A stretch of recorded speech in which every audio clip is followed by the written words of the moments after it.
పరుల కనిష్టము చెప్పకు పొరుగిండ్లకు బనులు లేక పోవకుమెప్పుడు పరుగలసిన సతి గవయకు ఎరిగియు బిరుసై నఖయము నెక్కకు సుమతి. ఇతరులకు ఇష్టం కానటువంటి మాటలు లేదు కీడు కలిగించేటువంటి మాటలు ఎప్పుడూ కూడా చెప్పకూడదు. చుట్టుపక్కల వాళ్ళు ఇరుగు పొరుగు కదా అని ఆ ఎదురింటికి పక్క ఇంటికి మాటి మాటికి వెళ్ళకూడదు. ఏ పని లేకుండా పని ఉన్నప్పుడు వెళ్ళొచ్చు, ఆ పని చూసుకొని వచ్చేసేయాలి. పరపురుషుడితో సంబంధం పెట్టుకున్నటువంటి స్త్రీని ఎప్పుడూ తాను అనుభవించాలనుకోకూడదు, అనుభవించకూడదు. ఆమెను వదిలేయటమే ఉత్తమమైనటువంటి మార్గం. అలాగే ఈ గుర్రము పగరుబోతు గుర్రము అని తెలిసిన తర్వాత దాని మీద సవారీ చేయాలని గుర్రపు స్వారీ కోసం సిద్ధపడడం ఉంటుంది. అంతకంటే తెలివి తక్కువతనం ప్రపంచంలో లేదు. అందువలన అటువంటి పనికి వనగూడకూడదు అని చెబుతున్నారు.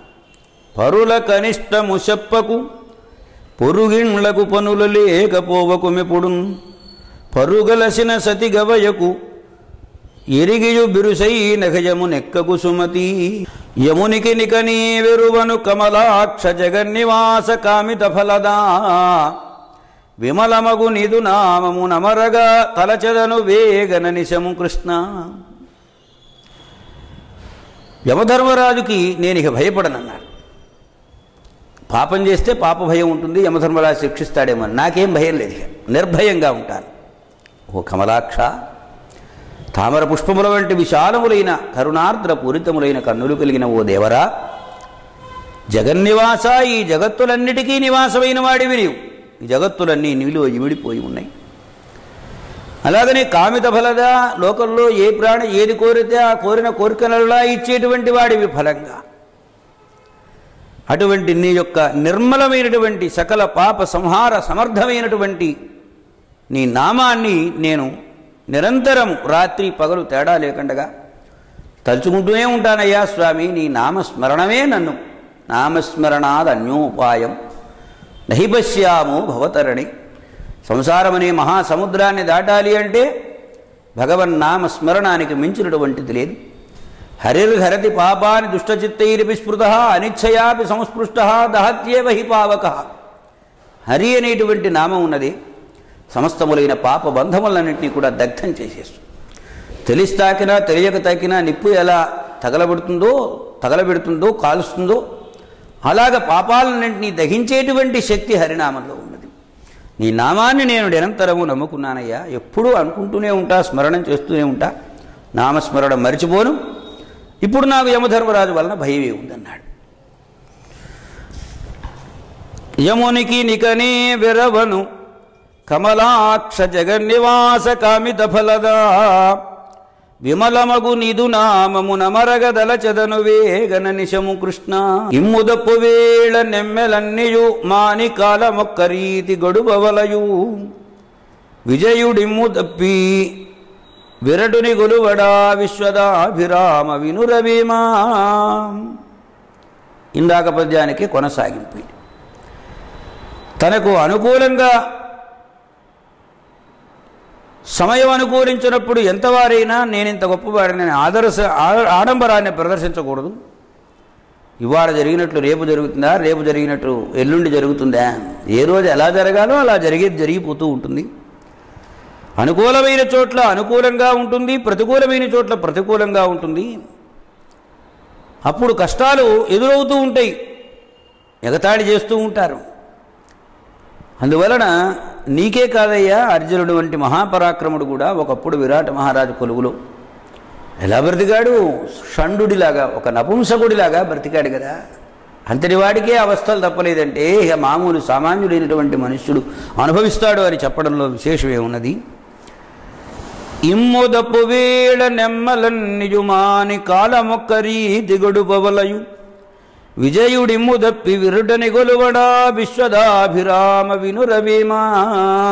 21 మారు ధరణీశుల నిల్లవధిల్చి తత్కళీబర రుధిర ప్రవాహమున పైతృగ తర్పణముప్పజేసి భూసురవర కోటికి ముదము సొప్పడ భార్గవమూర్తివై ధరణి నొసంగితీవె గదా దాశరథీ కరుణాపయోనిధి.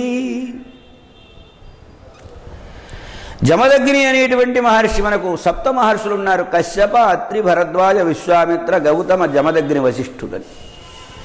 జమదగ్ని మహర్షి వారు ఆశ్రమంలో ఉండి తపస్సు చేసుకుంటున్నారు. ఆ ప్రాంతంలో కార్తవీర్యార్జునుడు వస్తే ఆయనకు ఆతిథ్యం ఇవ్వాలని మర్యాదగా ఆతిథ్యం ఇచ్చాడు. ఒక రాజు వచ్చాడని ఆతిథ్యం ఇచ్చినప్పుడు అక్కడ ఉన్న గోవును చూచాడు. ఆ గోవు నాకు ఇవ్వమన్నాడు కార్తవీర్యార్జునుడు. ఇవ్వకపోతే బలవంతంగా తీసుకుని వెళ్ళారు. చివరికి ఆ జమదగ్ని మహర్షిని చంపేశారు.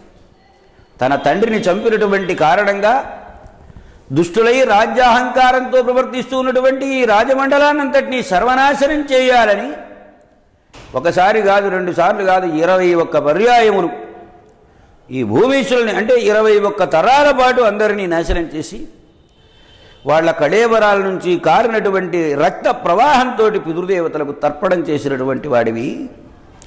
ఇంత పని చేశావు గనక బ్రాహ్మణోత్తములందరూ కూడా అమితమైనటువంటి సంతోషాన్ని పొందారయ్యా. అలా అందరిని సంతోషంలో ముంచి తేల్చిన పరశురాముడివి, భార్గవరాముడివి నీవే స్వామి దశరథనందన కరుణానిలయ రామచంద్ర ప్రభు. 21 మారు ధరణీసుల నెల్లవధించి తత్కళేబర రుధిర ప్రవాహమున పైతృక తర్పణముప్పజేసి భూసురవర కోటికి ముదము సొప్పడ భార్గవరామమూర్తివై ధరణిను సంగీతి వెగద దాశరథి కరుణాపయోనిధి.